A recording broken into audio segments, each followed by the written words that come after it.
أعوذ بالله من الشيطان الرجيم بسم الله الرحمن الرحيم نحن نقص عليك نبأهم بالحق إنهم فتية آمنوا بربهم وزدناهم هدى ہم ان کا اصل قصہ تمہیں سناتے ہیں۔ وہ کچھ نوجوان تھے جو اپنے رب پر ایمان لے آئے تھے اور ہم نے ان کو ہدایت میں ترقی دی تھی۔ وَرَبَطْنَا عَلَى قُلُوبِهِمْ إِذْ قَامُوا فَقَالُوا رَبُّنَا رَبُّ السَّمَاوَاتِ وَالْأَرْضِ لَن نَّدْعُوَ مِن دُونِهِ إِلَٰهًا لَّقَدْ قُلْنَا إِذًا شَطَاطًا۔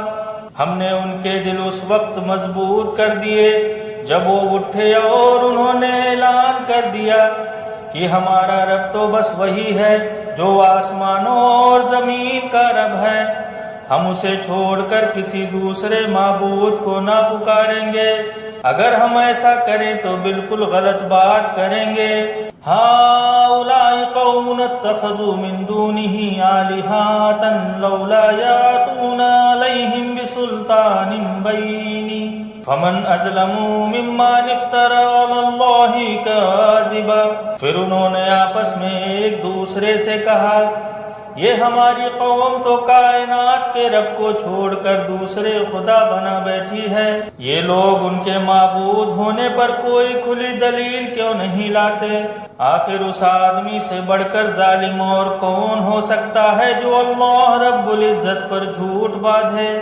وَإِذِ اعْتَزَلْتُمُوهُمْ وَمَا يَعْبُدُونَ إِلَّا اللَّهَ فَآوَىٰ إِلَى الْكَهْفِ يَنشُرْ لَكُمْ رَبُّكُم مِّن